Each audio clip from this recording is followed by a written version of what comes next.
C'est un sujet qui me tient à cœur parce que, pour dire quelques mots sur moi, pour ceux qui me connaissent pas, je m'intéresse depuis longtemps à ces questions, depuis, 2018, donc ça fait 7 ans. En tant que développeur, j'ai travaillé, avec des logiciels, tels que YesWiki, que vous connaissez peut-être, Google Carto qui permet de faire de la carto, collaborative, le bus sémantique, Transiscope dont je vais parler un peu après. Et puis bien sûr au sein de l'assemblée virtuelle qui a pour raison d'être, justement d'outiller les acteurs de la transition pour les aider à mieux coopérer, ensemble. Et du coup là-dedans, j'ai développé avec d'autres un logiciel qui s'appelle CMAPS qui permettait de faire une boîte à outils pour faire des logiciels, interopérables. Et j'ai travaillé avec des organisations comme Colibri, la coopérative Oasis, les Jardins du Loup, et cetera.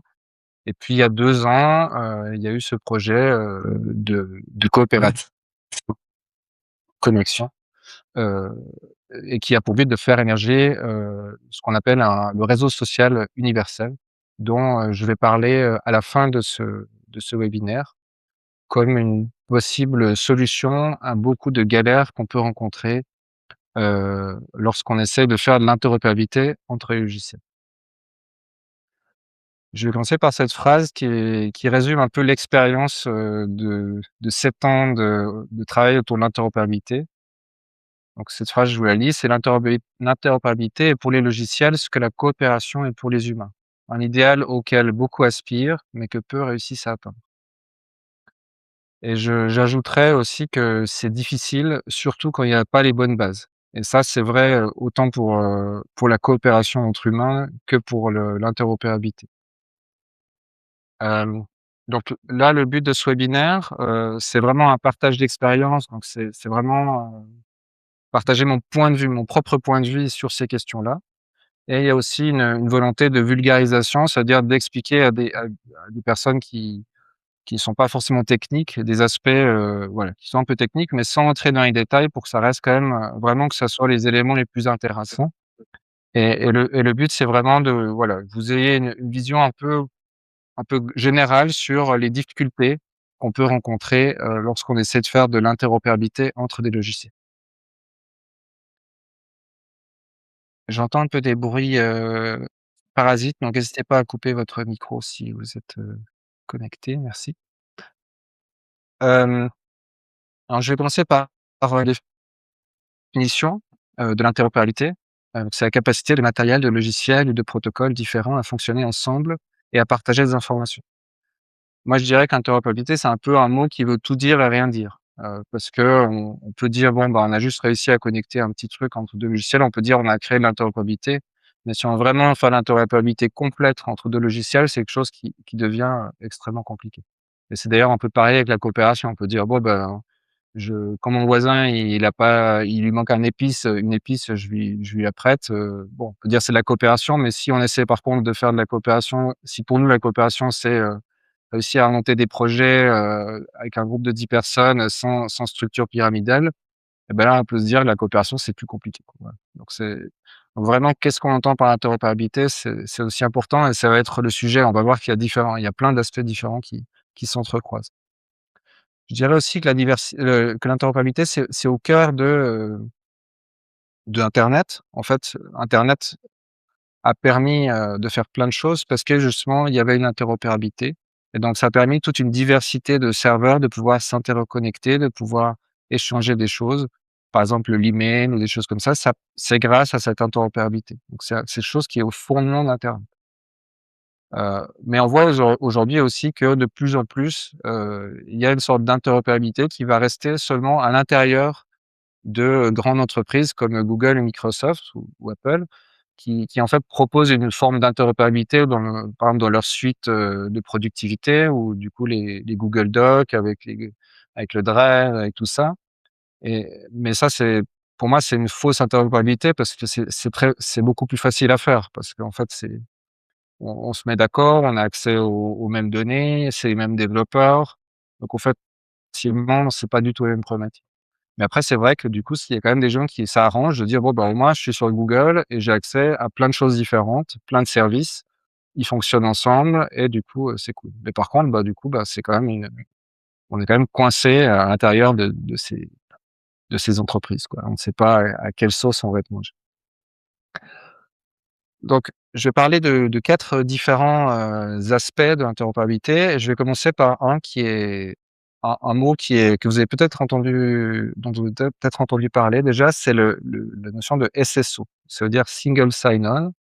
En traduction française, ça veut dire grosso modo, c'est une connexion unique. C'est un endroit unique où on va pouvoir se connecter. Le principe, c'est qu'on va avoir un serveur, un endroit où on va se créer un compte en mettant notre nom, notre adresse mail, notre photo. Souvent, ça se limite à ce type d'informations et ensuite, on va pouvoir se connecter à différents, à différentes applications avec ce compte et donc du coup, on n'aura pas besoin de mot de passe, ce qui va être un gros avantage.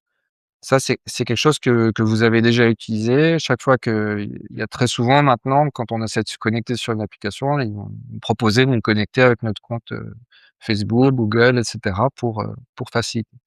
En fait, eux-mêmes s'appuient sur un protocole, heu, un vrai protocole, qui, s'appelle, OpenID Connect ou OIDC et il y a d'autres plateformes qui le proposent aussi. Par exemple, Les Communs, on propose, une plateforme, pour gérer ça et il y a des logiciels comme Keycloak qui permettent de facilement mettre en œuvre. Par exemple, nous, pour reconnexion, on a, Indieon nous en place une plateforme de ce type qui nous permet comme ça de nous connecter à différents, outils, qu'ils proposent.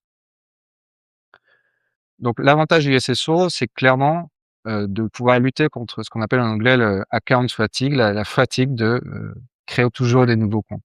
Je pense que plusieurs d'entre vous, quand vous voyez, ce bouton «Créer un compte», c'est pas quelque chose qui vous réjouit parce que, bah, vous avez déjà des comptes sur des centaines d'autres applications et vous n'avez pas forcément envie de vous en recréer un, quoi. Donc heu, donc clairement, le SSO, ça permet un peu de se libérer de cette difficulté. Ça, c'est un des avantages, donc puis, du coup, le mot de passe, on n'a pas besoin de mémoriser un nouveau mot de passe. On peut le gérer plus facilement. Et une fois qu'on est identifié sur le serveur de connexion, bah, voilà, on peut se connecter sur plein de choses. Et puis finalement, le dernier avantage, c'est que, ben, si on est administrateur d'une organisation, on peut créer un compte à un endroit et ensuite tous les employés, par exemple, ou tous les membres de l'organisation vont pouvoir se connecter facilement aux outils par ce biais-là. Alors après, il y a quand même un certain nombre de limitations. Déjà, les informations qui vont être tournées par ce serveur, SSO, elles vont être, limitées. Donc, grosso modo, c'est le nom, l'adresse mail et la photo. Ça va rarement au-delà de ça. Techniquement, c'est possible, mais c'est très rarement utilisé.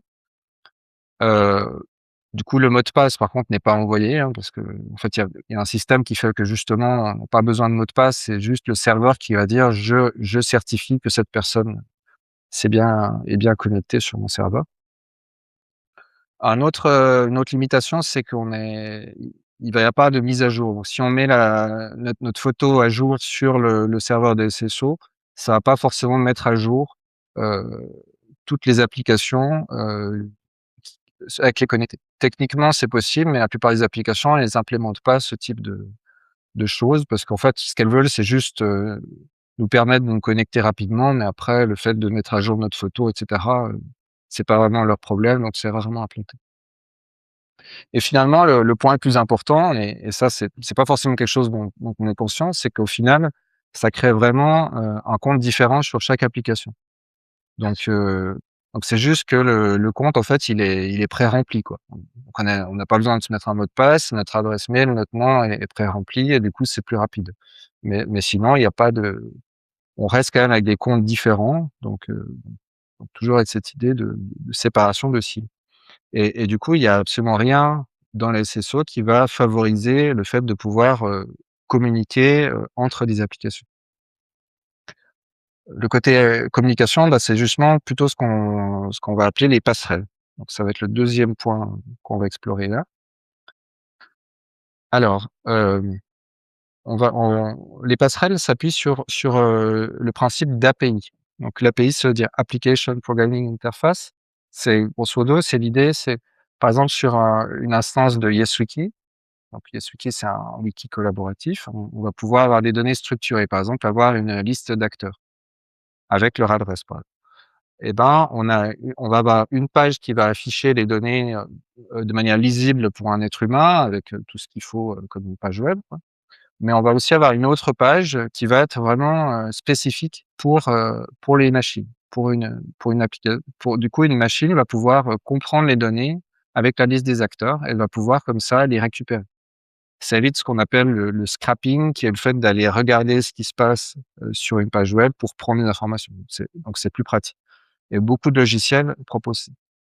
Et donc une passerelle, ce qu'elle va faire principalement, c'est qu'elle va les récupérer. Donc on voit avec la petite flèche là, c'est qu'elle va récupérer, les données de l'API, du SWT et ensuite elle va aller elle peut potentiellement les réinjecter, dans une autre application comme Google Carto. Mais pour ça, elle va devoir faire, une transformation des données parce que les données sur YesWiki, elles vont être enregistrées d'une certaine manière. Par exemple, s'il y a des événements, il va y avoir une date de début, date de fin qui va être enregistrée d'une certaine manière et du coup, sur le Carto, ça va être différent. Donc il va falloir faire une petite moulinette pour dire: «Ben, quand je reçois cette donnée d'YesWiki, j'ai envie que ça soit comme ça sur Carto». Et sur Carto, du coup, il y a aussi un API, mais cette fois en écriture. Donc c'est-à-dire que la machine peut poster des informations sur Carto, heu, de manière, facile, c'est-à-dire sans avoir besoin de se connecter ou de se faire passer pour un être humain. Souvent, pour l'écriture, il va avoir besoin d'un mot de passe ou de quelque chose qui protège pour dire qu'on a vraiment le droit d'écrire. Parce qu'on n'a pas envie que n'importe qui puisse, autant la lecture, ça peut être quelque chose d'ouvert, mais pour l'écriture, ça va être protégé. Donc l'exemple que je donne, en fait, c'est exactement, ce qui se passe pour le site Transiscope. Transiscope, en fait, il a pour but d'agréger un grand nombre, d'alternatives, sur tout le territoire, francophone et du coup, ce qui se passe, c'est que, chaque nuit, il y a une passerelle qui, en l'occurrence, c'est le logiciel, Bus Sémantique qui développé par Data Player dans le cadre de l'association Assemblée Virtuelle, qui chaque jour va aller récupérer les informations sur les API des différentes organisations qui sont partenaires de Transiscope. Donc, par exemple, ça peut être du Yasuki, ça peut être du GoCarto, ça peut être aussi un Google Sheet ou bien alors des tableaux Excel en ligne et cetera. Et donc ces informations sont en ligne et chaque nuit, la passerelle, elle va récupérer ces informations, les transformer et les injecter dans le GoCarto de Transiscope, parce que Transiscope utilise GoCarto. Et du coup, ça, c'est quelque chose, ça fonctionne. C'est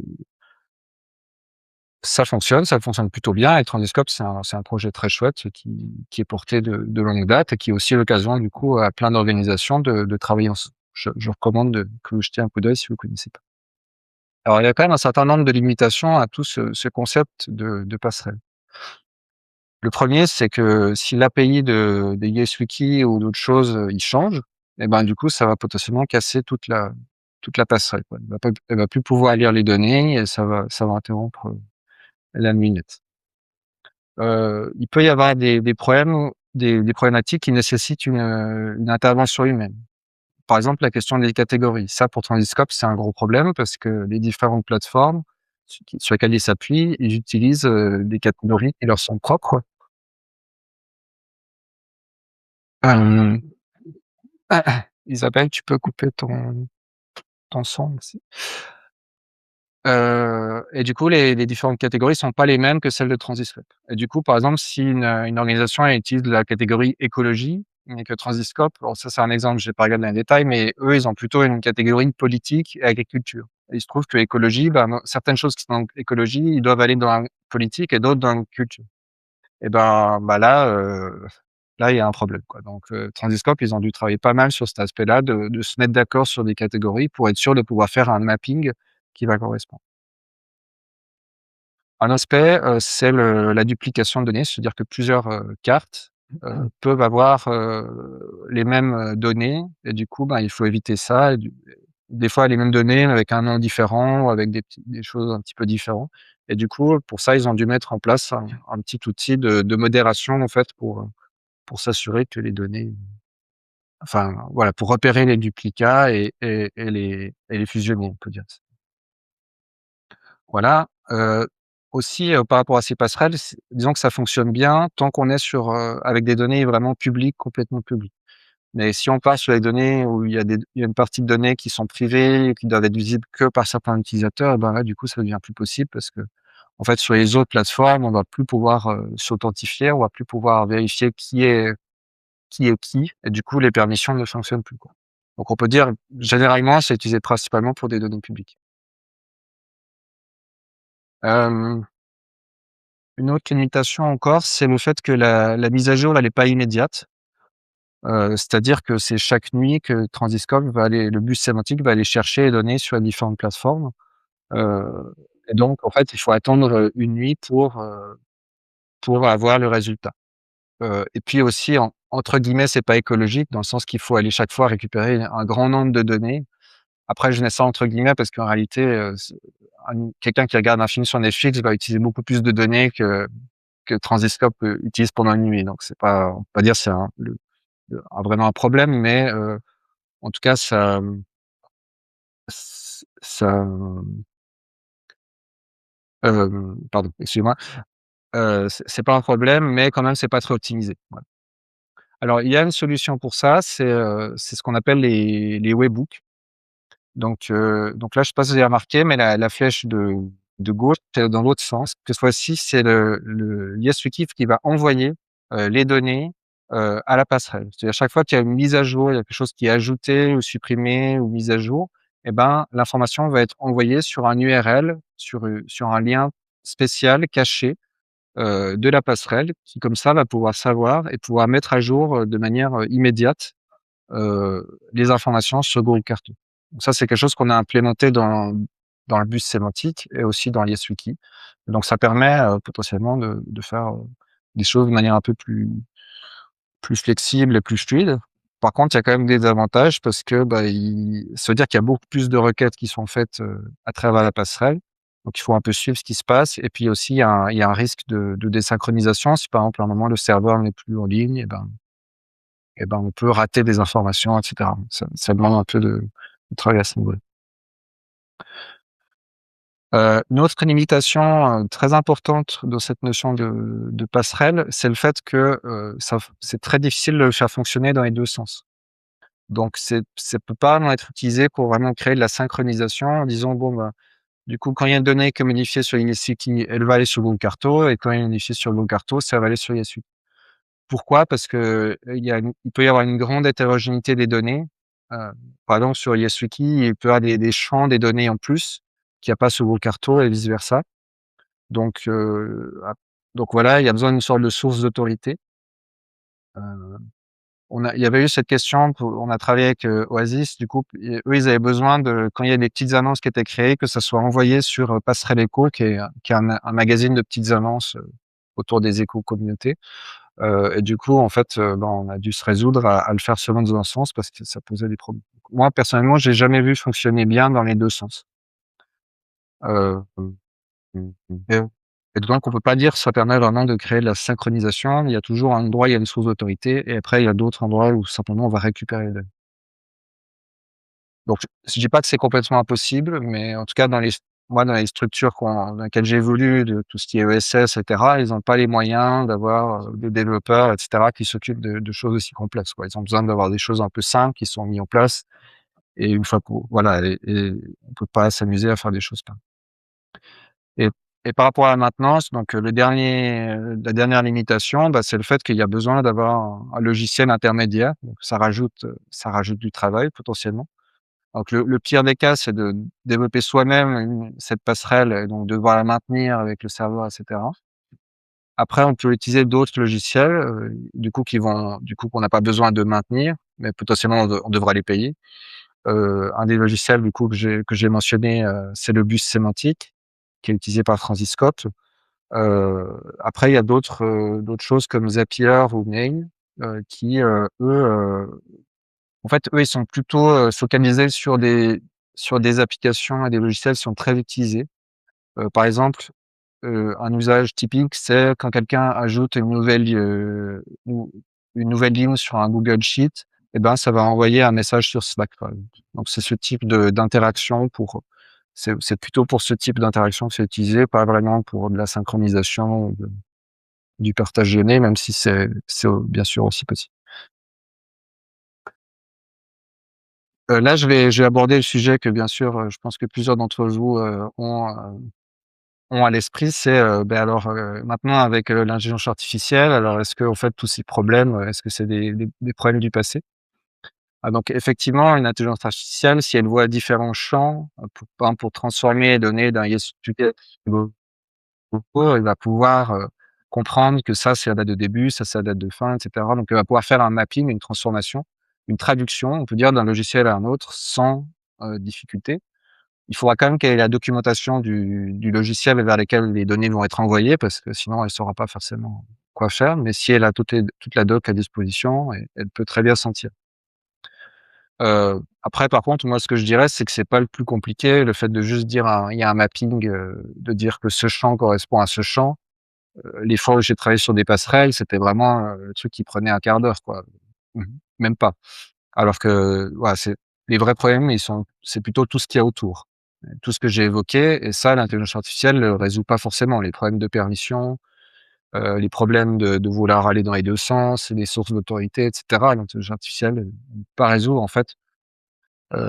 Ça reste, ça va rester du bricolage. On va continuer à devoir faire entrer, des carrés dans des ronds. Pour moi, c'est un peu ça au final ma conclusion sur ces notions de passerelle, c'est qu'on reste sur quelque chose qui est très fragile et qui dépend de plein de paramètres, qui dépend de plusieurs logiciels et qui, sur le long terme, c'est quelque chose quand même de délicat.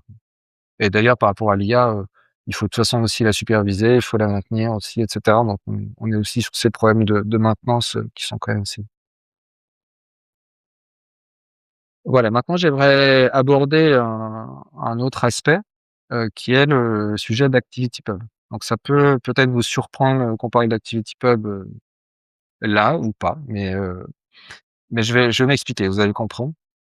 Donc ActivityPub, ça né, il y a 7 ans. C'était, justement au moment où moi je me suis intéressé à tous ces sujets, donc j'étais vraiment, passionné, par ça. Donc c'est un protocole, qui permet aujourd'hui à des millions de personnes, notamment sur un logiciel comme Mastodon, un réseau comme Mastodon, de pouvoir, interagir entre eux, entre de multiples serveurs et heu et donc le principe est assez simple. C'est grosso modo que chaque utilisateur, il va avoir, une boîte d'envoi et il va pouvoir envoyer des messages à n'importe quel autre utilisateur, qui a une boîte de réception. Donc, et il y a une adresse qui ressemble beaucoup à une adresse mail, sauf qu'il y a un arobase avant.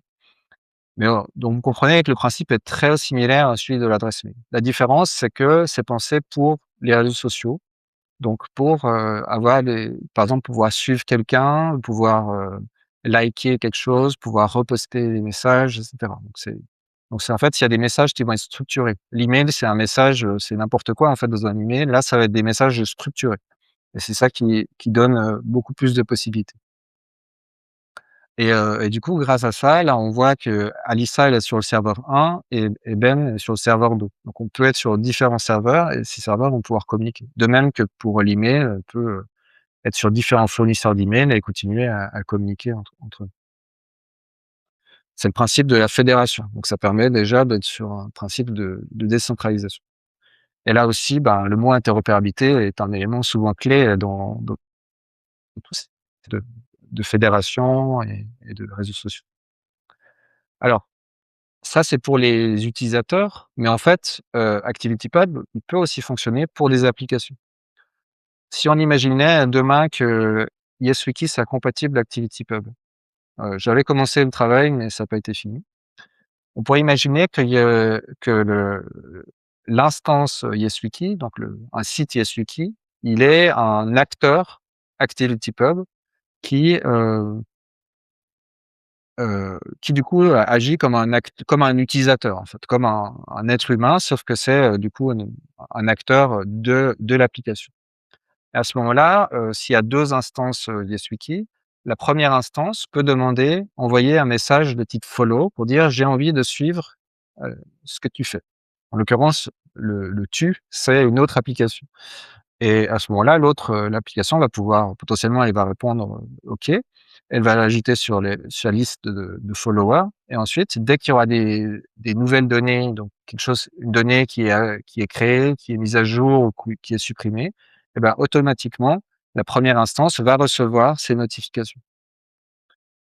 Hem Et en plus, ça peut fonctionner dans les 2 sens. C'est-à-dire que la 2e instance peut aussi envoyer un message follow à la 1re pour dire: «Bah, moi aussi j'ai envie d'être tenu au courant des nouvelles données qui sont ajoutées sur ton serveur et pour pouvoir mettre à jour». Donc l'idée, c'est de pouvoir justement créer de la synchronisation. Comme ça, les données d'un côté peuvent se retrouver de l'autre côté. Il se trouve que c'est exactement, ce qui est fait pour 2 logiciels qui ont été développés par, Framasoft. Bison maintenant vole de ses propres ailes, mais au début, ça a été développé par Framasoft. C'est exactement de cette manière qu'ils synchronisent leurs informations. Donc Mobizon, c'est un équivalent des événements, Facebook, ou Meetup ou ce genre de choses. Donc ça permet aux gens de créer des événements et ensuite, de participer et cetera. Donc on est sur des trucs assez basiques, de l'événementiel, mais c'est fédéré, se dire qu'il peut y avoir plein d'instances de Mobizon et entre elles, chaque instance peut suivre les autres instances et comme ça, récupérer tous les événements qui sont sur l'autre instance pour la mettre sur sa propre instance. Donc ça permet qu'une petite instance, elle peut être en fait, proposer plein d'événements. Et c'est pareil pour Peertube qui est une alternative, à YouTube qui utilise aussi, du coup ActivityPub. Cette fois pour synchroniser les métadonnées des vidéos. Donc c'est pas la vidéo elle-même qui est envoyée par ActivityPub, c'est juste les métadonnées et ensuite, Peertube va utiliser le principe du torrent pour lire. Donc le torrent, la vidéo elle-même n'est pas envoyée. Donc ça, c'est quand même quelque chose qui fonctionne, plutôt bien et les avantages, du coup, le fait d'utiliser ActivityPub, il y a plusieurs avantages. Déjà, ben, il y a tout comme de même avec les Webhooks, ce dont on a parlé avant, cette capacité à envoyer des informations, bah, là, ça se fait aussi, donc les notifications, elles sont immédiates. Contrairement au Webhook, là, on a une authentification, donc se dire que les acteurs, on peut vraiment vérifier que c'est tel acteur qui a envoyé telle information, parce qu'il y a un système de signature. Et puis finalement, un aspect très important, c'est que, il y a un vocabulaire qui est partagé. C'est-à-dire que toutes les applications qui sont compatibles ActivityPub, elles vont utiliser le vocabulaire ActivityStreams et donc en fait, le vocabulaire, ça veut dire, grosso modo, plutôt que d'utiliser n'importe quel champ pour décrire, par exemple, la date de début et la date de fin d'un événement, et ben, on s'est mis d'accord pour dire: «On va utiliser le vocabulaire ActivityStreams et du coup, une date de début et là, ce format». Et du coup, ça veut dire que toute application qui connaît, le vocabulaire ActivityStreams, il va pouvoir simplement lire l'information. Donc très grand avantage, c'est qu'on n'a plus besoin de traducteur et en fait, du coup, on n'a plus besoin de passerelle. On n'a plus besoin d'avoir ce petit outil au milieu, qui va essayer de traduire le langage d'une application vers une autre. Donc ça, c'est un énorme avantage. D'ailleurs, entre guillemets, ça permet entre parenthèses, ça permet d'éviter du coup, l'IA parce que en fait, à partir du moment où on parle le même langage, on n'a plus besoin d'avoir une IA qui va venir traduire les messages, voilà, on parle le même langage et cette notion-là de vocabulaire partagé, c'est à la base de ce qu'on appelle le web sémantique. Sémantique, ça veut dire le sens, donc c'est le web qui a du sens et on a développé du coup dans le cadre de la scène virtuelle, pas mal de choses autour de ça, notamment le logiciel Cmaps, qui a permis à des organisations justement comme Colibri, la coopérative Oasis et d'autres acteurs de permettre de publier leurs données de manière ouverte avec des vocabulaires partagés et donc potentiellement de plus facilement coopérer entre acteurs. Voilà, je vais pas entrer trop dans les détails, ça pourrait, faire l'objet de webinaire, à part entière et si vous êtes intéressé par cette notion de web sémantique, il y a pas mal d'informations sur le site de la scène virtuelle. Mais en tout cas, on va en reparler après, au niveau du réseau social universel. Là, j'aimerais terminer sur ActivityPub en parlant, de la limitation que j'ai trouvée. Parce que du coup, j'ai été très enthousiasmé par ce protocole, mais au fil des années, je me suis rendu compte qu'il y avait quand même des limites et il y en a une que j'ai partagée, Il y a une année, je me suis rendu au FOSDEM qui est un grand événement open source et du coup, j'ai eu l'occasion de partager ce constat et il y avait toute une salle de développeurs ActivityPub et personne, m'a dit que j'avais tort. C'est un constat qui était, clairement partagé. Donc cette limitation, c'est qu'en fait, tant qu'on reste dans le même univers, de données, d'usage, on va dire, et ben, il y a pas de problème. Donc par exemple, Mastodon, ça marche super bien parce que non seulement on va pouvoir un utilisateur sur un serveur Mastodon, il va pouvoir communiquer avec des utilisateurs sur n'importe quel autre serveur Mastodon, il y en a des centaines. Mais ils peuvent aussi même communiquer avec d'autres, logiciels. Parce que maintenant, il y a des logiciels comme GoToSocial ou Whisky qui sont compatibles Mastodon, qui utilisent le même langage, ActivityPub et du coup qui peuvent communiquer. Donc ça permet une grande diversité. On parlait de la diversité au début, là, ça permet vraiment une grande diversité d'usages. Des les gens peuvent utiliser des interfaces différentes, des applications différentes et continuer à communiquer entre eux. Donc c'est clairement une révolution, en termes d'usage. Par contre, si quelqu'un veut poster une vidéo sur Peertube, là, malheureusement, il aura pas d'autre choix que de se créer un compte sur Peertube. Donc son compte qu'il a créé sur Mastodon ou sur un des logiciels qui permet de faire du microblocking, il va pas pouvoir l'utiliser pour poster une vidéo parce que Mastodon, ça ne fait pas de la vidéo. Donc heu donc ça peut en afficher, mais ça peut pas en permettre d'en poster. Et de même, si la personne, elle veut créer un événement sur Mobilisant, elle va pas avoir d'autre choix que de se créer un compte. Donc au final, elle va avoir 3 comptes. Aussi, si elle veut participer à un événement, marquer qu'elle participe à un événement sur Mobilisant, elle va se créer un compte. Donc il y a un peu d'interopérabilité. Par exemple, les commentaires des vidéos, on peut les poster avec un événement, mais ça reste limité.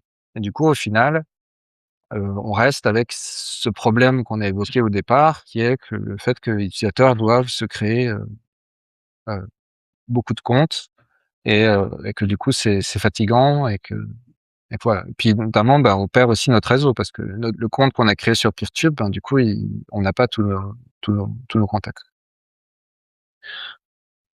Voilà et du coup, on peut dire que c'est un peu vraiment de ce constat de la limitation d'ActivityPub qu'est née l'idée du réseau social universel dont on va parler, après. Mais là, je vais vous parler du dernier aspect, la dernier aspect, on peut dire, de l'interopérabilité, c'est la notion de portabilité. Heu, En fait, l'idée de ce webinaire, elle est venue d'une vidéo que j'avais regardée sur LinkedIn d'un expert qui parlait de plein de choses intéressantes. Maintenant, il parle de la portabilité en disant comme si c'était quelque chose qui était, voilà, qui aujourd'hui était une réalité, quelque chose qui fonctionnait, qui était possible et cetera. En disant bien sûr que les GAFAM, voilà, ça posait des problèmes, mais que, il y avait des solutions. Et moi, c'est pas du tout le constat que je fais et pour moi, la portabilité, on est pratiquement, au degré zéro, mais je vais vous expliquer ça. Donc quand on parle de portabilité, c'est simplement de dire: «Bon, bah, par exemple, j'étais sur un réseau social, voilà, si j'étais sur Facebook et j'ai envie de prendre mes données, d'embarquer mes données pour les mettre ailleurs». Hem Et potentiellement, j'ai envie aussi de les supprimer parce que, bah, du coup, j'ai plus confiance en Facebook et du coup, je veux demander à Facebook de supprimer toutes mes données personnelles. Donc ça, vous devez le savoir peut-être, mais c'est une obligation légale, en Europe, et puis aussi maintenant, je pense en Californie et ailleurs.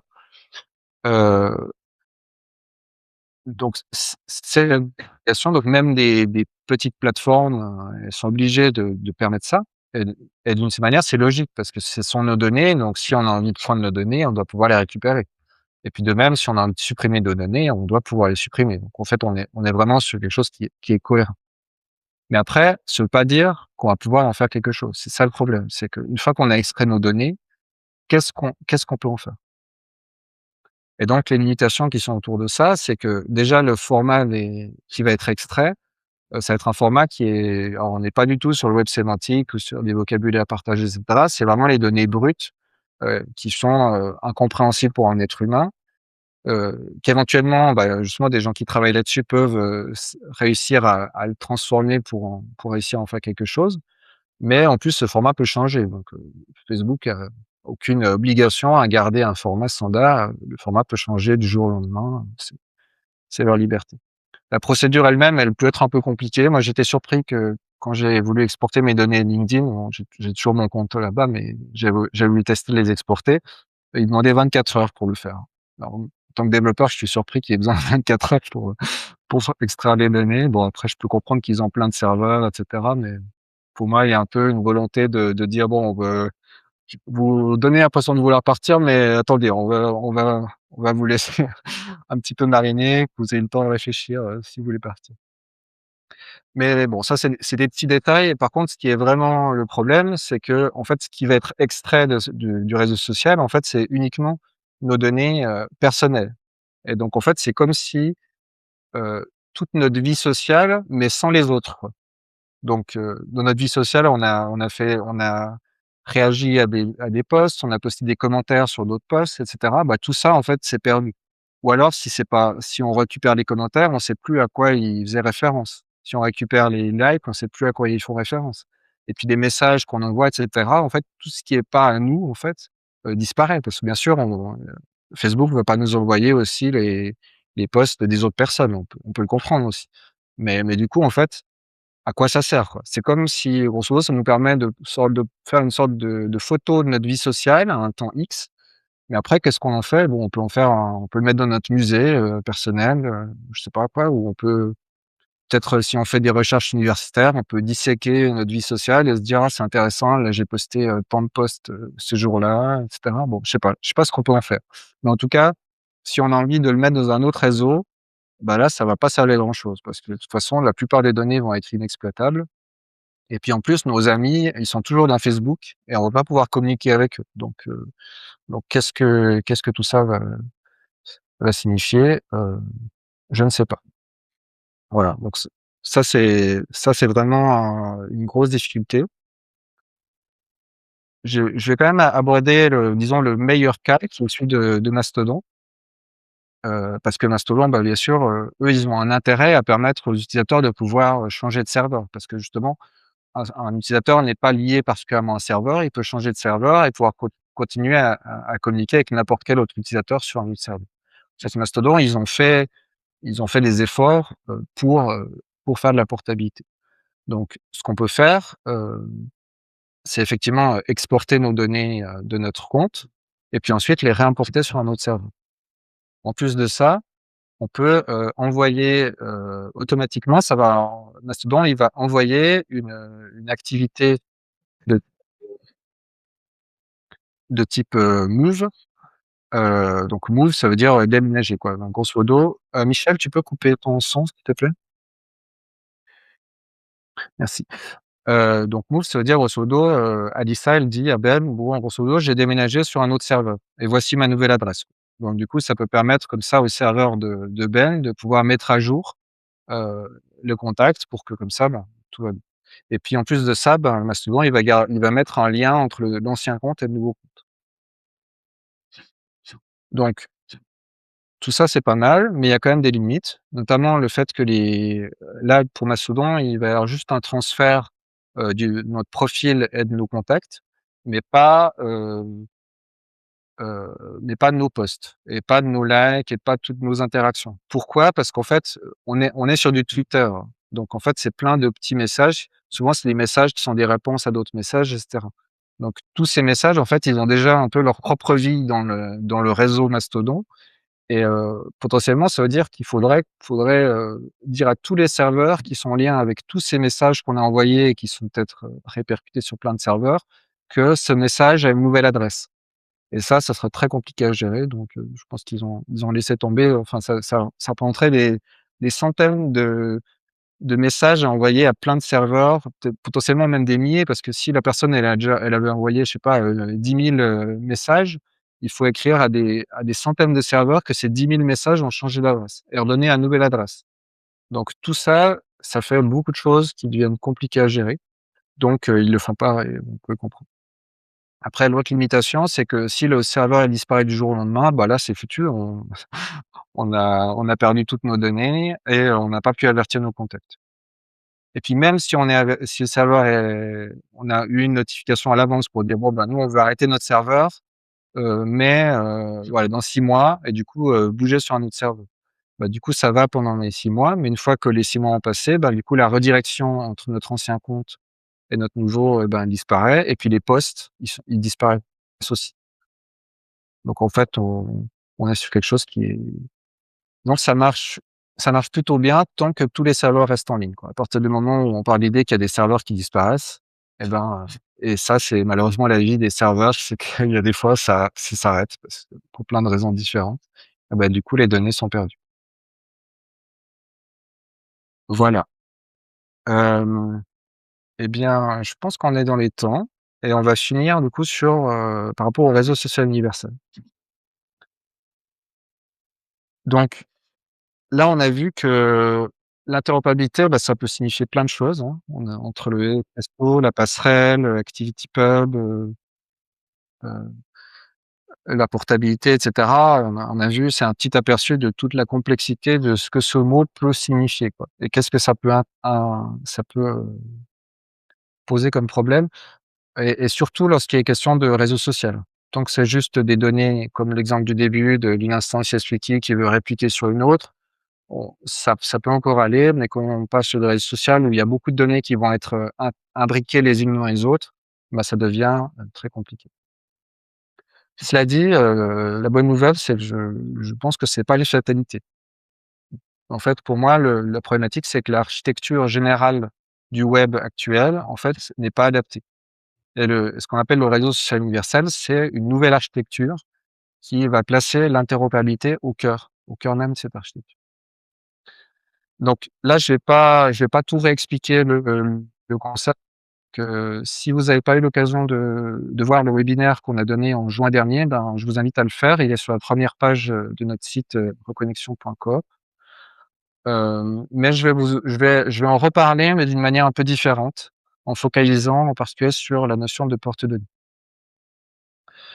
Et bon, d'abord, on va reparler un petit peu du web à ses débuts. Donc, comme vous savez, le web, il a été créé, par des chercheurs, par des universitaires qui avaient besoin de partager des informations. Et du coup, le web, 1.0, on peut dire, c'était un web où on pouvait, consulter des documents qui se trouvaient sur plein de serveurs.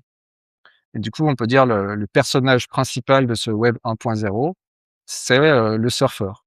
Le surfeur qui, anonymement va passer d'un serveur à l'autre, d'un site à l'autre et qui va pouvoir consulter des informations.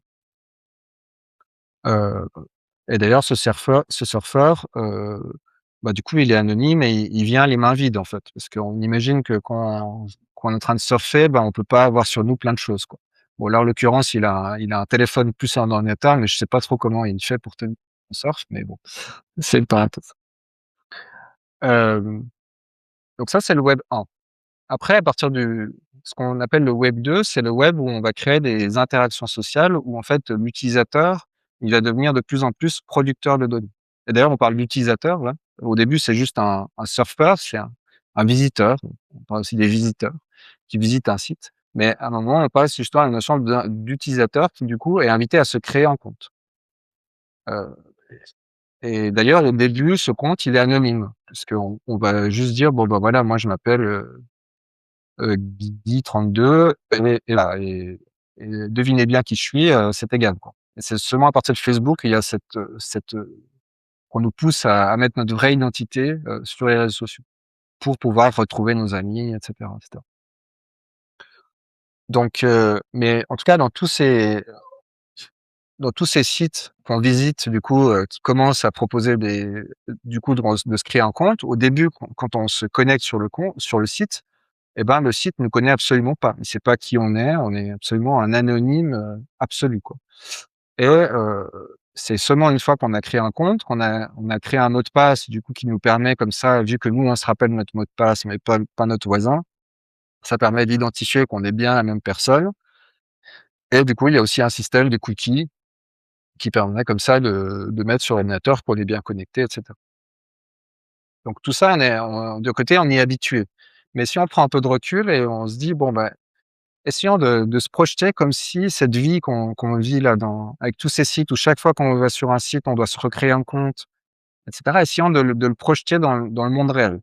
Imaginons donc qu'on a découvert, une nouvelle application, de partage d'objets entre voisins qui s'appelle Share.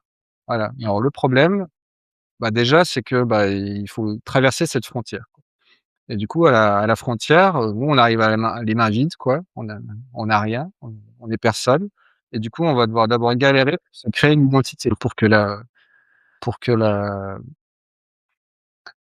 le pays, qu'on va rejoindre et ben, il nous laisse entrer quoi, heu et aussi qu'on puisse accéder parce qu'en fait, il va pas nous laisser passer. Souvent les applications, elles veulent qu'on se crée un compte avant de pouvoir, voir quelque chose. Voilà, donc on remplit les papiers, on crée un mot de passe, on va répondre à notre mail, pour vérifier notre mail et cetera. On met notre petit cookie, ce qui fait que la prochaine fois, on pourra passer la frontière, sans avoir besoin de faire toutes ces procédures. Voilà et du coup, on a passé la première étape et petite parenthèse, si on a utilisé un SSO, l'avantage est très minime, c'est juste qu'on arrive avec une carte d'identité où c'est marqué, «Moi Google, je certifie que cette personne est Sébastien, et qu'elle voit sa photo et voit son adresse mail, quoi. Mais ça change rien et on doit quand même passer par, toute la procédure administrative. Donc bon, bref, on a réussi à passer la frontière, c'était un mauvais moment à passer, on est bien content d'être passé et maintenant on arrive dans l'application et ben là, en fait, au début de l'application, bah, on connaît personne. Donc parce que, ben, voilà, on a un compte vierge, quoi, donc on va devoir commencer par galérer à essayer de retrouver, heu, des personnes près de chez nous peut-être, nos voisins, vu que c'est du partage d'objets, ou alors des amis. Essayer de voir, mais est-ce qu'ils sont là? Est-ce qu'ils sont sur le réseau, ou pas et cetera et s'ils sont pas là, bon, bah, essayer de les inviter, de leur dire: «Bon, bah, si vous voulez pas venir, là, il y a une application qui a l'air chouette, quoi». Mais bon, vu qu'à la frontière, elle est pas très sympa, les gens, bon, j'ai pas envie de me recréer un compte et cetera donc pas évident. Et puis s'il y a pas assez de monde, heu et ben, potentiellement je vais aller voir ailleurs quoi, parce que bon, si je retrouve personne, heu, voilà et puis tant pis, ben, j'ai galéré pour créer un compte, mais ça fera un compte, qui sert à rien de plus. Bon, partant de l'idée que ça marche quand même, que j'ai fini par réussir à me créer un réseau, donc je tisse des liens, je trouve des nouveaux amis, sur l'application plus j'ai position parce que j'ai confiance et cetera, donc c'est vraiment chouette. Sauf qu'à un moment, bah, l'application bon, ils sont entrés en bourse, et puis maintenant il y a de plus en plus de publicité, ça commence à m'énerver, ça m'embête et cetera. Donc je dis: «Bon, bah, moi je me casse, j'ai envie d'aller voir ailleurs». Donc hop, je repasse par la frontière, sauf que là, bah, non, en fait, on me dit: «Bah, non, il faut que vous laissiez tout derrière vous, quoi». Donc tous vos contacts, vos amis tous les contacts que vous avez créés précédemment, bah, vous y avez plus accès. Par contre, on peut vous donner, voilà, une archive, hein. Ça c'est pour votre musée personnel, je sais pas quoi vous en ferez, mais voilà, on vous donne une archive et vous pouvez retrouver vos vous pourrez en faire ce que vous voulez, quoi. Mais voilà et du coup, ben, potentiellement, ça veut dire, ben, l'utilisateur, s'il change d'application, il se retrouve, avec de nouveau les mains vides. Voilà. Bon, c'était une manière d'imager un peu pour montrer un peu l'absurdité de ce qu'on vit, en fait, régulièrement sur le web. C'est pas très récent, hein. Ça, c'est une image, par exemple, qui date de longtemps, qui explique, le principe, quoi, de la réalité, en fait, dans laquelle on vit, dans le web. Donc c'est le fameux question des silos, et souvent, bah, c'est l'occasion de critiquer les GAFAM pour dire: «Bah, voilà, les GAFAM, elles nous enferment dans des silos, on peut pas communiquer». Mais en fait, pour moi, c'est pas certaines entreprises en particulier qui sont coupables, c'est l'architecture elle-même qui fait que, du coup, c'est très compliqué de passer d'un endroit à un autre. On voit les petits personnages qui essaient de passer, on peut dire c'est les utilisateurs qui essaient de créer des passerelles, qui essaient de bricoler pour faire du lien entre différentes applications, mais c'est quelque chose qui est compliqué, quoi. Hem et puis, je dirais aussi que oui, c'est l'architecture et d'une certaine manière, ça arrange beaucoup de monde aussi, quand même.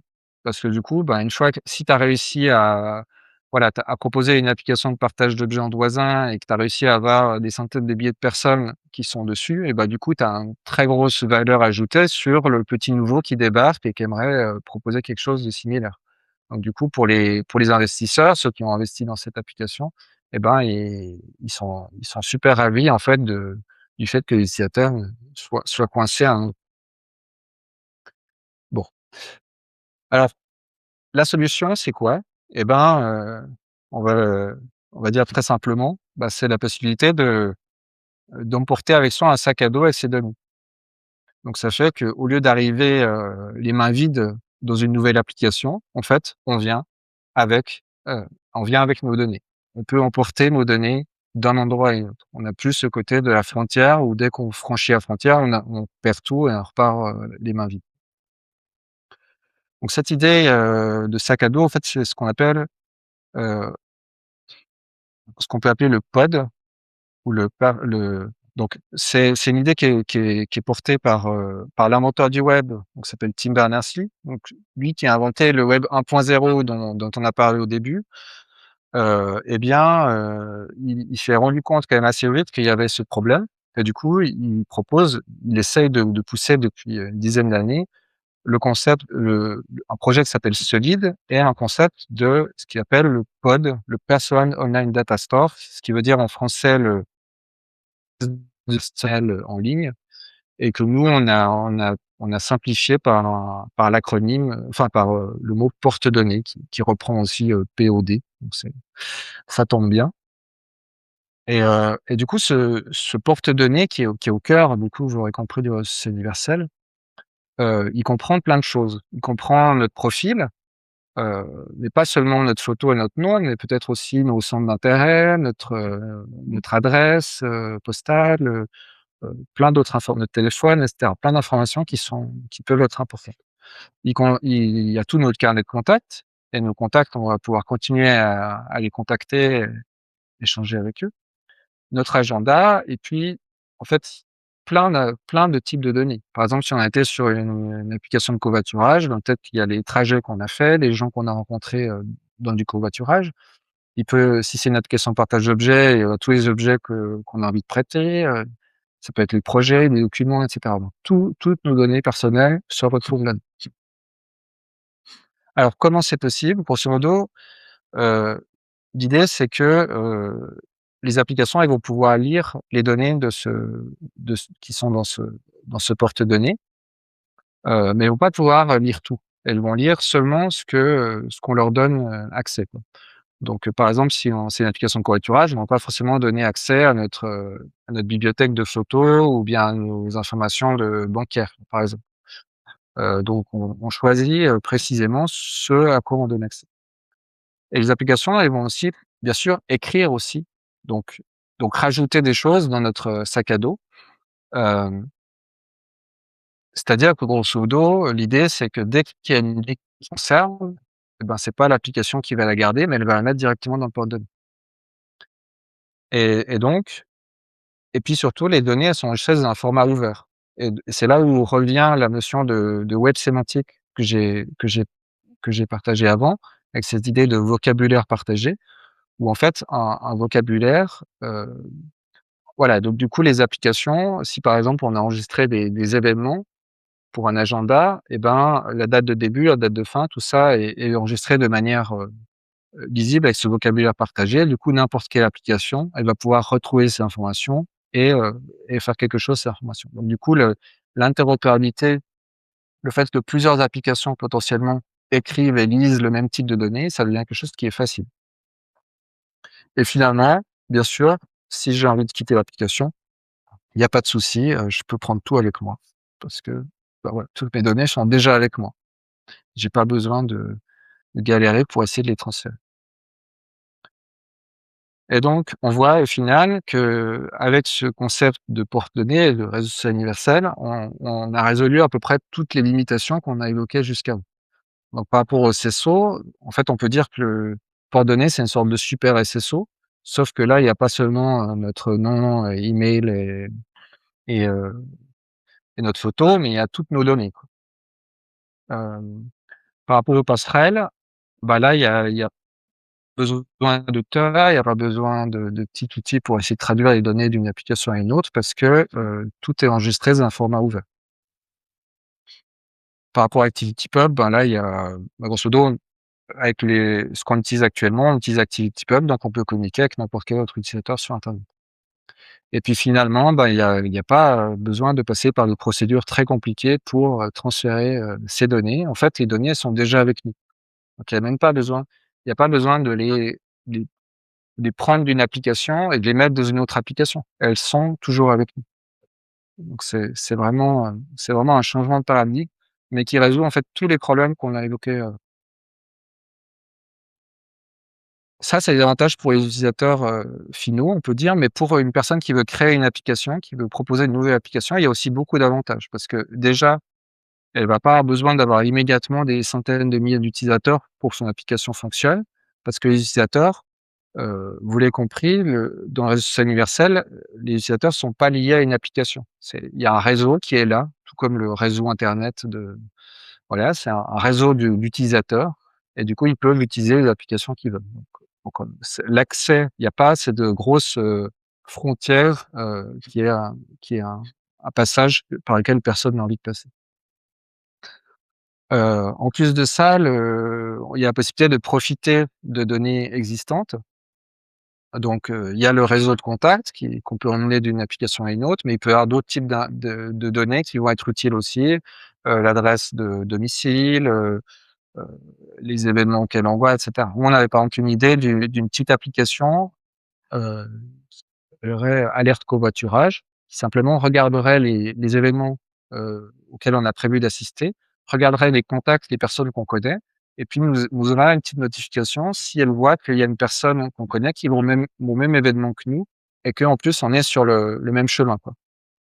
Donc c'est des petites choses comme ça qui, dans le monde actuel, des applications, n'est pas envisageable parce que BlaBlaCar, c'est une application à part qui est fermée sur elle-même et qui a pas de lien avec d'autres applications. Mais à partir du moment où on peut commencer à croiser les données, il y a beaucoup de choses qui deviennent possibles. Et même là, je pense qu'on n'a pas encore tout à fait imaginé tout ce qui deviendra possible à partir de hem, voilà et puis, finalement, ben, c'est aussi plus facile de développer des applications. Heu Pas seulement au niveau justement de marketing comme, voilà, mais même au niveau concret parce que du coup, il y a pas les il y a on n'a pas besoin de réimplémenter, les fonctionnalités pour créer un compte, récupérer le mot de passe et cetera. Il y a pas besoin peut-être de mettre en place une messagerie parce que la messagerie il y a déjà une autre application qui fait une messagerie et cetera. En fait, il y a souvent quand on fait une application, on veut faire un truc tout simple, mais on est obligé de mettre autour, 80 du travail, c'est tout ce qui est autour de la fonctionnalité de base, quoi. Alors qu'avec le réseau social universel, on peut juste faire ce qu'on veut faire et du coup, potentiellement, juste venir ajouter une petite application qui va être complémentaire à d'autres applications. Après, clairement, il y a aussi, un des désavantages qui est le fait qu'il y a un plus grand risque, en termes de modèle économique. Parce que, bah, ça veut dire que s'il y a un concurrent qui vient avec une interface qui est mieux et qui a voilà, qui a différents avantages et ben, forcément, les utilisateurs vont pouvoir migrer très facilement. Ils sont pas bloqués, heu, dans notre application. Donc ça peut poser des problèmes de réfléchir, différemment. Ça demande peut-être aussi de prendre soin des utilisateurs, hein, parce que c'est aussi ça, hein, souvent les applications, elles deviennent un peu, embêtantes, envahissantes à partir du moment où elles ont capturé beaucoup de monde, quoi. Mais si on est obligé de prendre soin des gens, ça donne une autre attitude. Après et pour moi, c'est aussi, une opportunité de coopération. Se dire que vu qu'on est dans un monde où la concurrence est moindre en fait, dans ce cadre de réseau social universel, bah, du coup, ça peut donner plus envie de coopérer entre acteurs pour se dire: «Bon, bah, comment on peut faire pour créer une application qui va répondre à nos besoins et le faire ensemble?» Et on peut dire que c'est un peu le cœur de ce qu'on essaie de faire à Reconnexion, c'est justement de mettre ensemble des personnes qui ont compris, cette démarche et qui vont travailler dans ce sens. Avant de terminer, je voudrais dire juste un mot sur Nextgraph.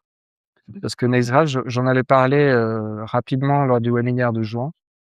C'est un logiciel, donc j'avais dit qu'on pensait, utiliser ce logiciel à long terme, à plus long terme pour, développer le réseau social universel. Pour l'instant, jusqu'à maintenant, on utilisait un autre logiciel qui s'appelle enfin, on utilise actuellement un logiciel qui s'appelle ActivityPub. Mais en fait, on est en train d'envisager de passer plus vite, là-dessus parce que notamment parce qu'il a bien avancé et qu'il commence à être, suffisamment prêt. et l'avantage de Nextgraph, si on reprend justement ces notions de porte-données dont on a parlé, c'est du coup toutes les données qu'on a enregistrées, elles sont cryptées. Donc on n'a pas donc même si quelqu'un tombe sur notre sac à dos, eh ben, il va rien pouvoir en faire. Ça va être, illisible pour lui parce qu'il a pas la clé d'accès pour ça. L'autre avantage, c'est qu'il y a pas besoin d'hébergeur. Alors dans la ActivityPod, ce qu'on utilise actuellement, on a quand même besoin d'un hébergeur qui est justement le serveur qui va héberger nos données et après c'est ce serveur qui va se connecter les applications vont se connecter sur ce serveur pour récupérer les données. Ça pose des problèmes. On a parlé avant de tous les problèmes de maintenance qu'il peut y avoir quand tu as des serveurs mastodons qui décident d'arrêter et cetera. On peut dire qu'avec le réseau universel, on se sort un peu de ça, mais avec Nextgraph, il y a carrément plus d'hébergeurs parce que les données, elles sont en fait, distribuées sur plein de serveurs différents et il y a des duplicata et donc même si un serveur, il tombe, on peut basculer sur un autre serveur, de manière, presque immédiate sans que ça ait un impact. Nextgraph intègre aussi quelque chose qu'on veut faire depuis très longtemps, c'est la notion de porte-données collectif parce que tu peux avoir des données qui sont personnelles, mais on peut aussi avoir des données, par exemple, dans une organisation qui vont être collectives, et du coup, ça a pas de sens de les mettre dans le sac à dos de l'un ou de l'autre. Alors, du coup, l'analogie du sac à dos, elle fonctionne plus trop bien, hein, j'avoue, là, j'ai essayé de me creuser la tête, mais un sac à dos porté à plusieurs, c'est plus compliqué à imaginer, hein. Mais, voilà, c'est un peu ça l'idée, en tout cas, qu'on soit plusieurs à pouvoir mettre des choses, dedans, quoi, on peut dire et finalement, Nextgraph aussi permet quelque chose qui est le fait de pouvoir, alors, c'est surtout la notion de local first, c'est le fait qu'on peut être déconnecté d'internet, et pouvoir faire des choses sur nos documents et au moment où on se reconnecte à internet et ben, les données qu'on a écrites, elles vont pouvoir se resynchroniser avec les données que d'autres utilisateurs entre temps ont aussi pu écrire. Donc, ça permet de faire, un peu comme ce que vous pouvez connaître, dans le cadre des Google Docs quoi, où on peut être plusieurs utilisateurs sur le même document à travailler simultanément. Donc Nextgraph permet ça, mais aussi en étant, déconnecté. Voilà donc grosso modo, ça permet d'ouvrir la porte. François, si tu peux, couper ton son s'il te plaît? Ça permet d'ouvrir plein de possibilités et grosso modo, ça semble vraiment bien correspondre à l'architecture, idéale, heu, dont on a besoin pour réussir son anniversaire. Voilà, donc je vais m'arrêter là. Pour information, si jamais vous voulez être au courant un peu des actualités de reconnexion, de la coopérative, jeudi prochain sur le même lien de 17h à 18h, on va se retrouver. Heu, Grosso modo, il y aura un temps d'interconnaissance, un moment 15 minutes, où on partage un peu les actualités de connexion et puis ensuite un temps de questions-réponses, donc n'hésitez pas à venir. Pour les plus motivés, on propose aussi une résidence, dans un petit mois, dans le Gard. Ça peut être, l'occasion de s'immerger, plus complètement dans ces sujets. Ça veut pas dire que vous devez, pouvoir être très bon, techniquement et cetera. On accueille toute personne, quel que soit son degré de compréhension sur le réseau social universel. C'est en partie en forum ouvert, donc n'importe qui peut proposer des sujets, heu et on peut aussi, ne pas participer à tout, aller se promener, c'est le cadre, l'environnement comme vous voyez est pas trop mal et puis on aura la chance aussi d'avoir, 7, personnes de la monnaie libre, plutôt des développeurs qui vont essayer de finir leur version 2, qui qui est qui est en cours depuis, pas mal d'années et qui donc ils feront pas partie directement de la résidence, mais ils seront aussi dans le même lieu et puis on va passer du temps ensemble aussi. Voilà, donc je m'arrête là, et puis je vous affiche juste, si jamais, ça vous intéresse, les différents, choses dont j'ai parlé, donc bien sûr le site de reconnexion, un virtuel, Data Players, donc c'est l'entreprise qui a créé le bus sémantique avec on a fait pas mal de choses ensemble, le projet Solide et puis bien sûr Nextgraph, mais là il faut être, prêt à descendre les aspects techniques si vous voulez aller sur ce site. Voilà, je laisse encore quelques minutes sur cet écran si vous voulez prendre les liens et puis du coup, on peut passer, là, il nous reste bon, j'ai un petit peu dépassé de 5 minutes, mais il nous reste une vingtaine de minutes pour, des questions, réponses. Donc, hésitez pas. Ah bah, je vois des mains qui se lèvent. Heu, bon, je coupe l'écran. Je crois que c'est Lorenzo qui a posé sa question en premier. OK. Bah, vas-y Lorenzo.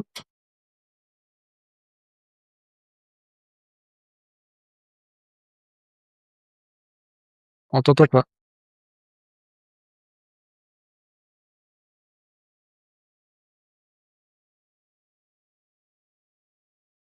Bon, on va passer peut-être à Françoise du coup, et en attendant.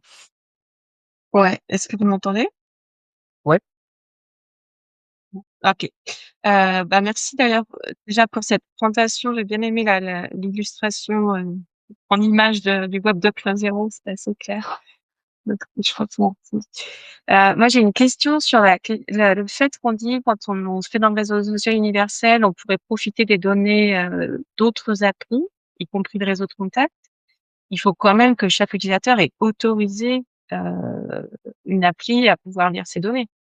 Donc même s'il y a pas de création de compte, une nouvelle appli, il faut quand même qu'il y ait une démarche vers une appli, nouvelle. On va pas automatiquement, créer des liens entre toutes les applis, non? Oui, c'est ça, il y a un notion d'enregistrement la première fois qu'on se connecte. On va donner des autorisations. Donc l'application, elle va dire ce qu'elle a besoin. Par exemple, si c'est pour de l'événement, elle va demander à pouvoir, écrire et lire de notre agenda, quoi. Heu et du coup, on doit valider ou pas et si, donc on peut pas accéder à l'application. Mais après, il peut aussi y avoir des choses qui sont optionnelles, c'est-à-dire qu'on n'a pas l'application peut dire: «Vous pouvez donner accès ou pas», quoi. En tout cas, l'utilisateur, il voit clairement à quoi il donne accès, quoi et oui, Oui, effectivement, mais c'est du coup, important si, aussi, mon vraiment. copain, n'est pas sur l'appli de covoiturage, je pourrais jamais lui proposer un covoiturage, même si on est ensemble sur, l'appli d'événementiel. Alors ça, L'illustration que ça tu peut se donnais faire. là, sur le fait Ouais. qu'on sera dans le même événement et puis du coup, on pourra faire du covoiturage, ça n'est vrai que si les 2 sont à la fois sur l'appli de covoiturage et l'appli d'événementiel. Ouais. Alors là, la manière dont on l'a résolu jusqu'à maintenant, c'est simplement que quand on invite quelqu'un, par exemple, sur l'application Bienvenue chez moi qu'on a créée, quand on invite quelqu'un, c'est simplement une notification pour dire: «Il y a un de vos amis qui vous invite sur cet événement sur Bienvenue chez moi» et la personne Mmh mh. peut se connecter à ce Oui, moment-là et c'est si elle vrai. a pas enregistré l'application encore, elle va se connecter. Ou alors elle pourrait utiliser sa propre application si elle utilise une autre application équivalente. Ça Mmh marcherait mh. aussi. On n'a pas eu ce type de cas, mais ce serait possible. D'accord, et donc c'est par notification qu'on invite finalement quelqu'un à rejoindre une autre appli, une nouvelle appli. Voilà, c'est comme un message quoi OK, en fait, ActivityPub permet d'envoyer des messages simples en fait comme comme un email quoi. OK. Merci.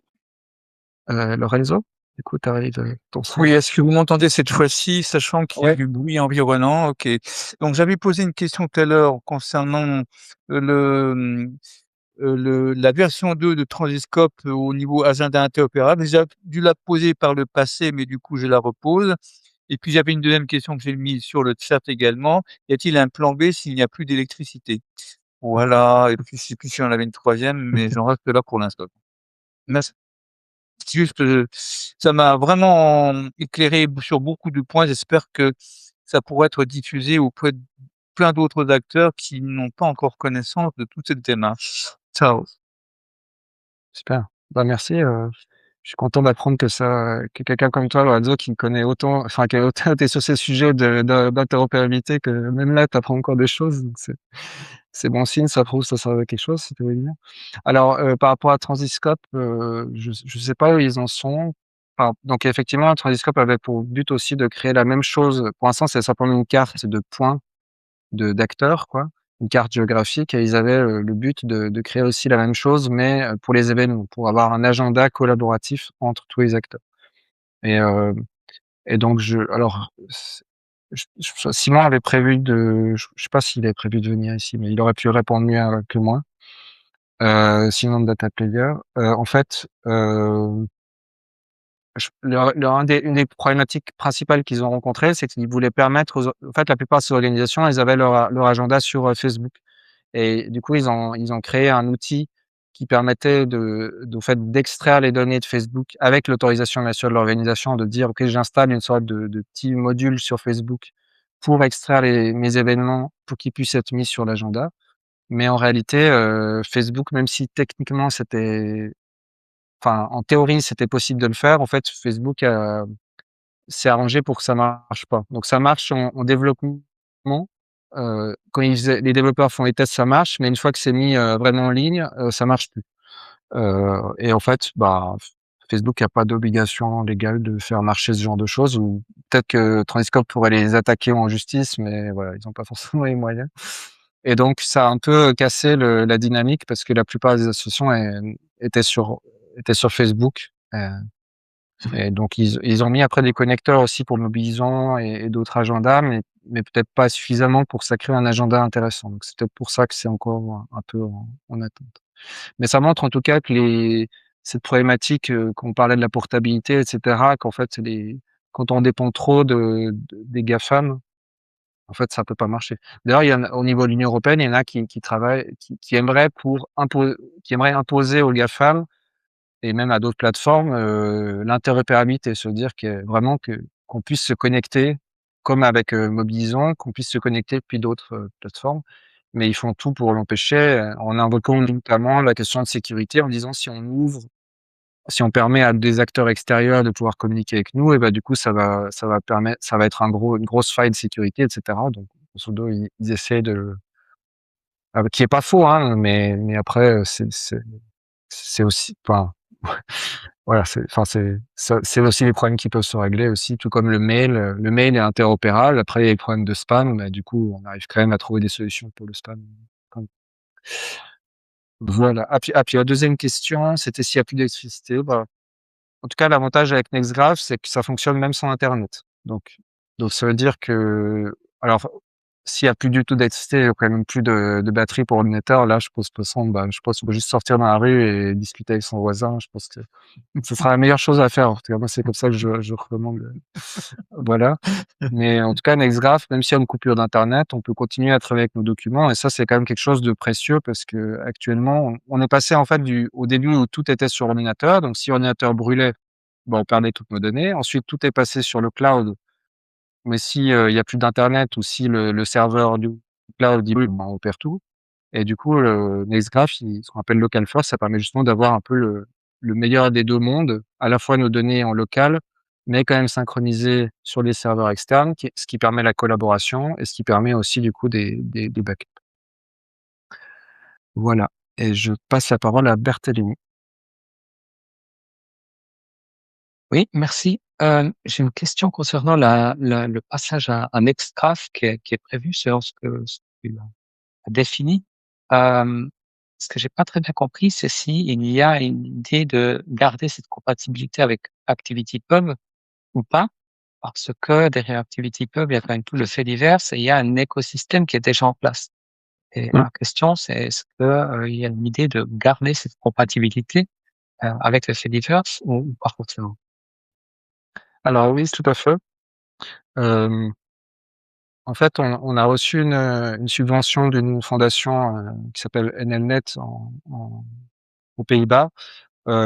C'était principalement pour travailler sur ActivityPub, donc c'est la solution actuelle et ce qu'on veut leur proposer, c'est plutôt, et en fait, non, ce qu'on veut leur proposer, c'est qu'ActivityPub devienne une sorte de service pour Nextgraph et du coup, c'est permettre de rendre Nextgraph compatible avec ActivityPub. Ce qui permet que les utilisateurs Nextgraph ça sera un peu des super utilisateurs parce qu'ils auraient, les différents avantages dont on a parlé, la portabilité, le local first et cetera, mais ils pourraient communiquer aussi avec les utilisateurs, ActivityPub. Heu, ça demande juste que du coup de choisir un serveur, un peu un serveur de base qui va pouvoir, recevoir, les messages, mais on pourra le changer aussi, le serveur. Et donc oui, c'est tout à fait prévu et effectivement, moi, il y a eu des moments où la communauté ActivityPub et le fait divers, c'était un peu ça allait pas vraiment très loin. Il y avait Mastodon qui fonctionnait bien, mais le reste avait de la peine. Notamment, le protocole évoluait pas, mais depuis une année, c'est vrai qu'il y avait quand même une belle dynamique. Il y a de plus en plus de gens qui travaillent sur ça, de plus en plus de logiciels et puis aussi des gens qui ont recommencé à travailler sur le protocole pour le mettre à jour et cetera. Donc effectivement, ça reste pour moi, c'est vraiment une sorte de protocole, de communication universelle qui fonctionne très bien. Le seul alternative, ça serait Blue Sky, mais qui est moins voilà, il y a plein de problèmes et il y a eu un engouement sur Blue Sky il y a quelques mois, mais depuis, il y a pas mal de gens qui sont revenus en arrière, notamment du fait que c'est porté par une entreprise, qui a des intérêts commerciaux et du coup, il y a des choses, qui sont pas très claires et il y a un discours entre il y a un décalage entre le discours et la réalité. Merci beaucoup. Et je veux aussi dire que Nextgraph, l'intérêt, c'est que aussi toutes les données sont enregistrées en web sémantique. Donc ça veut dire que, on a vraiment et ça c'est important aussi, c'est cette notion-là de que les données puissent être facilement partagées entre applications parce qu'il y a un vocabulaire partagé. Est-ce qu'il y a d'autres, questions? Ou juste des commentaires, des ressentis, Ouais, OK. Ouais, moi j'ai juste, une petite question. C'est pas demain la veille qu'on va pouvoir, heu, se passer des GAFAM? Parce qu'il y a des gens qui poursuivent ça comme objectif. Moi, après de ce que j'entends, j'ai un gros doute. Mmh. Moi, j'aime bien l'image de je sais pas si vous l'avez déjà vu, mais il y a le gros requin qui essaie de manger un petit poisson et après à un moment, on voit plein de petits poissons qui du coup peuvent réussir à manger le requin parce qu'ils sont devenus beaucoup. Bon, c'est une illustration de l'union fait la force, on peut dire. Et pour moi, c'est ça l'avantage, c'est qu'avec le réseau social universel, on peut permettre à tous les acteurs qui actuellement travaillent dans leur coin et qui essayent de faire des alternatives à ci, à ça, et cetera, une énergie colossale qui est dépensée. Par exemple, l'exemple des applications de partage d'objets entre voisins, il y en a 10 en France, quoi et du coup, ça marche pas. Mais si les 10 se mettaient ensemble, ça serait tout le monde ferait du partage avec ses voisins, quoi. Ça serait un truc, voilà, donc c'est un exemple, mais en fait, c'est la même chose pour toutes les applications, de ce type, quoi. Donc oui, on peut dire que la route est longue. C'est vrai que moi, personnellement, je pensais quand je me suis mis sur tout ça, je pensais que plus vite il y aurait des résultats, mais quand même petit à petit, il y a des solutions qui émergent, qui répondent vraiment à beaucoup de besoins et il y a cette possibilité de mutualisation. En fait, même au début d'internet, il y a eu ce problème il y avait CompuServe et AOL qui voulaient proposer des services et du coup essayer en fait de capturer l'utilisateur. Mais en fait, l'internet ouvert a été tellement plus riche qu'au bout d'un moment, ils ont arrêté parce que ça servait à plus rien. Et Facebook, ça pourrait être pareil. Si demain, le réseau social universel permet à plein d'utilisateurs dans plein de contextes de pouvoir échanger, les gens, ils vont dire: «Mais ça sert à quoi d'aller sur Facebook, quoi?» Il y a plus personne, quoi. C'est un truc, voilà. Donc il y a voilà. Je garde, espoir.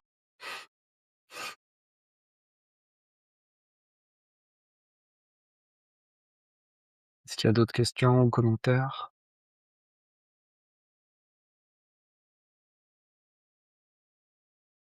Je pourrais en avoir une autre, mais bon, c'est peut-être pas lié directement à ça. Moi, je passerai au Revel là, en février, mais en fait, moi, je voudrais développer je réfléchissais, je suis pas sûr d'avoir tout bien compris. Je voudrais développer un réseau d'informations que j'appelle à haute valeur ajoutée durable. Je suis en contact déjà avec une demi-douzaine de gens qui ont fait ça, dont C'est Durable, dont CCID, dont d'autres, Chamingo, tout ça. Et bon, un des trucs qui va se poser, mais pas tout de suite, c'est de pouvoir, récupérer de l'information sur des sites. Je prends par exemple, Basta, le portail d'information de Basta, d'interconnexion, pour moi comporte 99 d'informations sans intérêt. Enfin, c'est-à-dire de détails qui sont pas durables, qui sont pas à haute valeur ajoutée. Mais si j'ai envie de si j un jour, envie de je repère qu'il y a quand même, et que j'ai des critères, des informations intéressantes, est-ce que je peux aller les prendre et les réinjecter facilement ou est-ce qu'il faudra tout refaire à la main? Est-ce que c'est une idée, idiote? Mmh.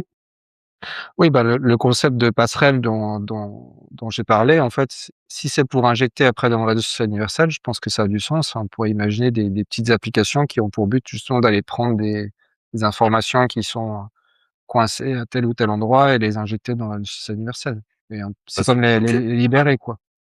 parce que je Et discute avec Simon, enfin, c'est Simon qui ferait la plateforme, parce qu'on va démarrer doucement sur Civipedia et puis après si ça marche, bon, on va essayer de proposer, de façon, à ce qu'il y ait un maximum de gens qui participent à ce réseau, de commun d'information, si tu veux.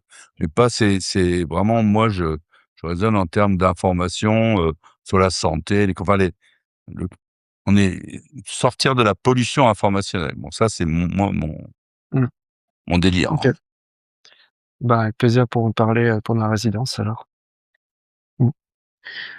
Est-ce que dans ceux qui ont pas parlé aimeraient dire, quelques mots ou juste un retour, c'est c'est encore ouvert.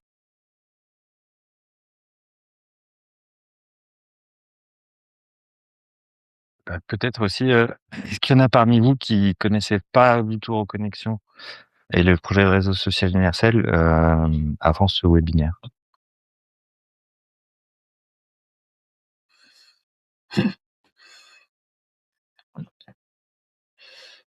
Bon, tout le monde est en train de dormir. Mmh. Ou alors on a fait une très bonne communication. C'est Lorenzo, vas-y. Oui, tu le sais, Sébastien, c'est qu'il y a beaucoup de personnes, d'acteurs autour de la transition, on va dire, qui de plus en plus développent des gares, des gares centrales avec YesWiki. Est-ce qu'on peut, enfin, c'est une question récurrente, hein, mais du coup, c'est peut-être pour en faire profiter tout le monde. Est-ce qu'il y a une opportunité ou de quelle façon les choses pourraient évoluer pour effectivement, qu'il y ait des passerelles avec, donc le réseau social universel au niveau des applications. Donc qu'est-ce qu'il faudrait pour ou c'est une voie sans issue et donc autant qu'on le sache tout de suite, quoi. Mmh. Alors, YesWiki a plusieurs avantages parce qu'ils travaillent quand même sur ces questions depuis un petit moment. Même s'ils ont une base qui est, bon, qui est quand même assez loin du réseau social universel parce que c'est, voilà, c'est une base assez classique donc plus tard pour ceux qui connaissent. Mais par contre, ils ont travaillé, enfin, notamment, il y a la possibilité de que les données, structurées, par exemple les événements, des choses comme ça, elles soient, décrites sous forme sémantique. Donc ça pourrait permettre de plus facilement connecter, avec des applications, du réseau social universel. Il y a aussi du coup, s'il devenait, compatible ActivityPub, ce qui est pas non plus un travail complètement fou, ça pourrait permettre un peu aussi plus de choses. Après le plus dur, c'est vraiment au niveau des utilisateurs. Donc si c'est des utilisateurs qui font des choses sur YesWiki et cetera pour se connecter avec d'autres qui font d'autres choses, mais c'est pas forcément le cœur de YesWiki donc je pense pas que c'est forcément un problème. Hem, ouais, il faudrait avoir des cas de figure, des besoins et je pense typiquement ça peut faire partie de passerelles, vers le réseau social universel qui seraient pertinentes et qui pourraient avoir un usage assez large. Mais je pense qu'il faut vraiment partir de besoins, concrets de qu'est-ce que ça pourrait servir à d'autres applications. Parce que moi dans le travail que j'ai fait, il y a eu souvent des efforts d'ouvrir les données, de les rendre disponibles, mais après c'est pas toujours évident de vraiment faire quelque chose, quoi. Parce que du coup, par exemple, le Colibri, Oasis, ils ont mis leurs données avec le web sémantique, mais ensuite, bah, il y a pas forcément des acteurs qui s'en sont emparés et qui en ont fait quelque chose. Ou peut-être qu'il aurait fallu qu'il y ait plus d'acteurs qui fassent la même chose pour qu'après on puisse, imaginer justement des applications qui vont aller, récolter les données, sur les différentes bases et faire quelque chose. Donc ça, c'est un peu toujours ces problématiques.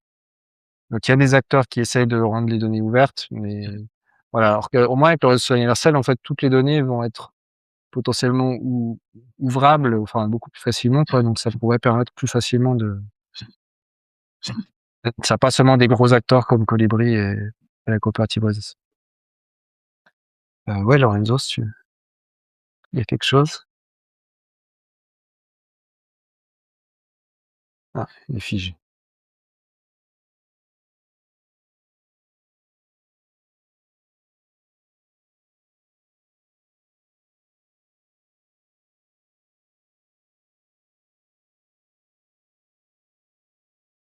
Est-ce qu'il y a d'autres, Ah, OK. Lorenzo? On t'entend là? Ouais, vas-y. Oui, oui, j'ai été déconnecté. Oui, s'il y a des acteurs, à mon avis, qui est le plus ouvert à ça, et tu le connais, hein, c'est Pascal Bitsch, qui est le référent, au sein du commun d'accompagnement de transition, qui, je pense, va tout à fait disposé à essayer de voir comment on peut faire évoluer, le ISPT sur lequel ils sont en train d'œuvrer, et de le rendre visible. Voilà, tu connais Pascal, donc tu peux adapter quand tu veux. Ouais. OK. Bon, on arrive au bout en termes de temps. Est-ce qu'il y a encore un commentaire, un retour? Et sinon, plus sur Reconnexion, du coup, on aura jeudi prochain, si vous voulez venir, c'est on tend plus sur la coopérative, là où va aller coopérative. Voilà, ça peut être plus des questions plus larges qui pourraient être posées.